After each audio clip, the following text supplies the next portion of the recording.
Okay, well, here we are again. Avatar: Last Airbender live action series, episode 4, Into the Dark. And yes, that is the very generic title of this episode.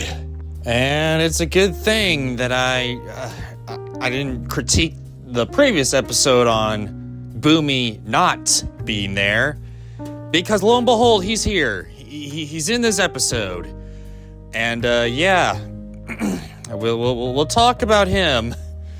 Oh, we'll talk about him later. Oh, don't worry. Oh, we'll get to him. But let's talk about the good. Now, I think that this episode is better-ish in certain aspects than the previous episode. For instance, the score, I think, is slightly better. It's more memorable and all that. There's some subtle musical hints that I'm just like, okay, I see you. I see this. This is going a little hard. It's not as hard as episode 2, but still, it's fairly decent, you know? Now, just like the previous episode, there are 3 arcs in this particular episode. One being Aang being, confined in jail by Boomy and all that type of thing. Katara and Sokka being in the tunnels, which I will get to. And also Zuko and Uncle Iroh and all that, which... Let's start with the good, okay? Let's start with the good. I would say that half of this episode is like, cream of the crop right here, okay? Emmy. If this was continuous throughout the episode, okay? Emmy. You should give this episode an Emmy right now, because it is just so good. But the bad is also leaves a bad taste in my mouth, so we'll get to that. But let's start with the good. First of all, the Zuko and Iroh storyline here is simply spectacular. It is so damn good. Now, to be fair, this is they're taking from the episode where I guess Uncle Iroh was like bathing or something, getting in the hot bath, and then he was like, trapped naked basically, which I guess they can't do in a TV PG show, so they just kidnap him from the previous episode and all that, which, again, that's fine, they're taking a little bit more of the humor out of it, but, it's whatever. This is ripe for the dramatic effects right here, though, because we get a very big confrontation between the Earthbenders and Iroh, and we get some little hints of the past and all that with the 600-day siege of Ba Sing Se, and there's a whole lot of drama with that. And I gotta say, truly awesome. And on top of everything, we get to see why Iroh is with Zuko in the first place, okay? Because it reminds him of his son, and Zuko is the only one that, showed him actual sympathy when his son died and all that. So, again, I don't know why, but it's so good. I don't know what happened here, but this is event television. This right here, this little nugget right here is event television. And I don't even know why, but, even the live action movie, even that, Zuko and Iroh were fairly decent, that was the best part of that film. And here, they're, again, the best part of this show. I don't know what the heck is going on, but everything was up to 11 in the animated show. Here, it's just Iroh and Zuko. Again, they're so damn good. Then they got the whole prisoner of war thing. They're adding a little bit with, war being hurtful for everybody around, and even though he was Iroh was a kind of a butcher and all that, his son, he knows how he knows how he experienced loss himself with his son and all that, and we know that from context, but here it's laid out so amazingly. I cannot believe I'm praising this show this much, but this is what I've been waiting for.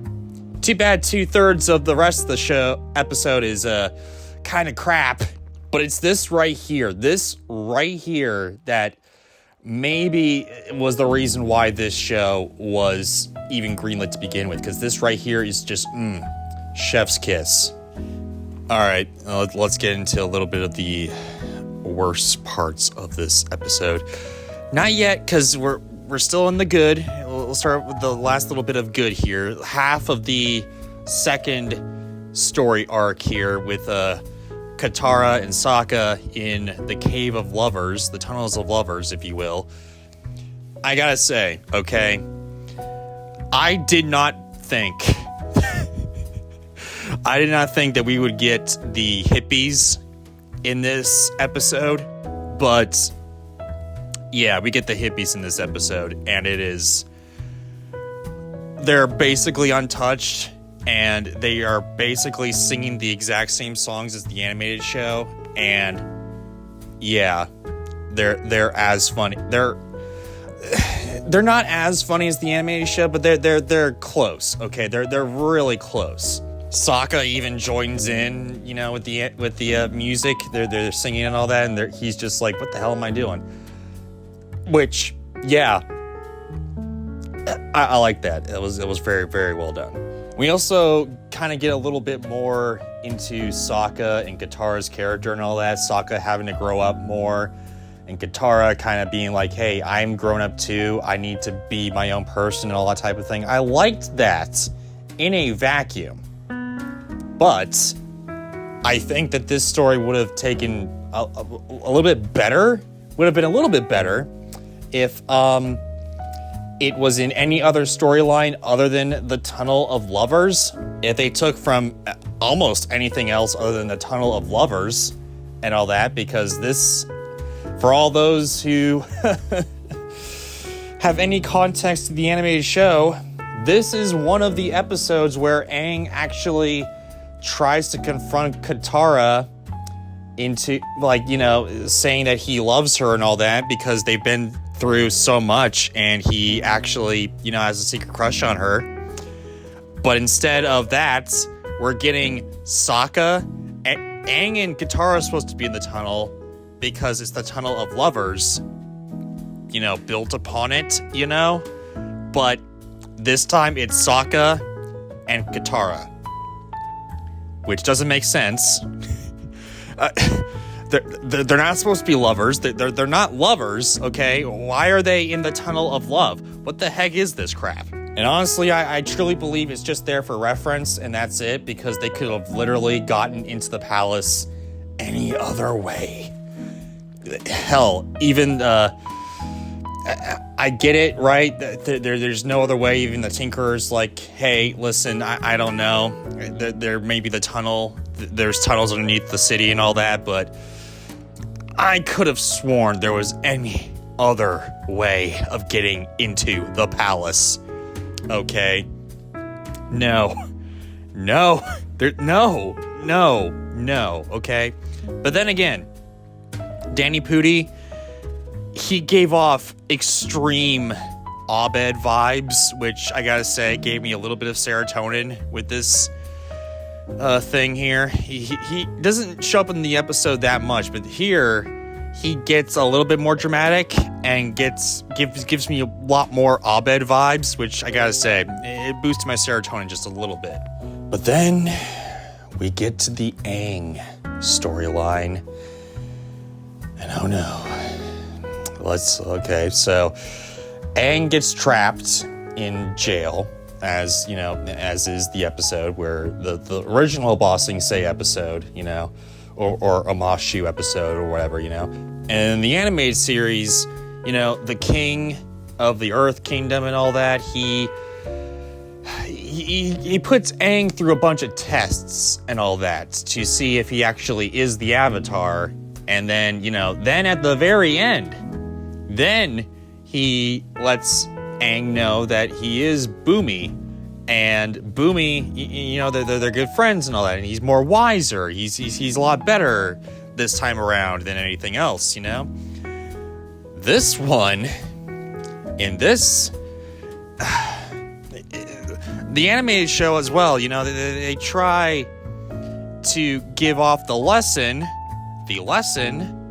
that you shouldn't judge a book by its cover, and you should always, you know, think a little bit outside the box and all that, and it's kind of a mystery, you know, that type of thing. Here, he just comes out and says he's Boomy, and because he has lived over 100 years and is so war-torn, war-jaded and all that, he basically takes out his frustration on Aang, and I was like, this is a different interpretation here, but maybe he's going to be learning a lesson. But no, Aang teaches Boomy a lesson. No, that's wrong. No. As a fan of the anime series, I'm just like, no, that is wrong, no. As a onlooker looking into this show, not trying to put it into the mindset of not experiencing the animated show before, I guess it works, but this is just the same thing as like the previous 2 episodes of everyone being jaded about the war and all that, and just, you know, just all this crap, but Aang comes in and gives people hope. That's literally it. Boomy, no, I would like some variation. I'm tired of having the same thing. Oh, the Avatar gives people hope. You know, there's hope in these trying times now. I get it. I acknowledge it. From the previous 2 episodes, I don't need it here. I need something else, you know? It's just... Plus, you know, his tests in the animated show was more structured, you know? It seemed like he was, you know, he devised a plan to kind of get Aang to kind of get outside his head and kind of, you know, decipher what's going on in the world and all that, and use his critical thinking and all that. Here, it just seems like he's screwing around with Aang, which is just so random, you know? It's just like random XD humor or whatever, but it's just... It looks like it, but it's just not it, man, okay? He's... I don't know. I mean, the actor, he does it well. He's basically the animated character come to life in live action, but still, it's just... so much potential. There was so much potential with this, and they just ruined it. I have a bad taste in my mouth, you know? I will say that this is better than the previous episode. Probably, I wouldn't say better than the first episode. Better than the previous episode. Probably in the middle, probably. I don't know. But again, you know, the highs are extremely high, and the lows are fairly low. But at least we got a My Cabbages. We got another My Cabbages. This time it was more comedic. This time it wasn't just dramatic or whatever, you know. It was like almost from the animated show. Almost. Although, you know, having fun at the end with Boomy doesn't make a whole lot of sense now because he's very war-torn. Like now he's a kid again. I don't get that, but... You know, whatever. Yeah, I suppose it's fine. Again, it's fine. Anyway, though, guys, what do you think? I feel like I'm fighting a war with this show. The fight between so good it's good, and so bad it's bad. I don't even know anymore, kind folks. I know why the creators left now, because they did these writers, they know not who Boomy is. But anyway, what do you guys think of this episode? Does it rock? Does it suck? Comment, let me know. Don't forget to subscribe, ring that bell. More vids come your way. Give us a like if you like. Give us a dislike if you disliked. More vids come your way, and hey, take care, guys.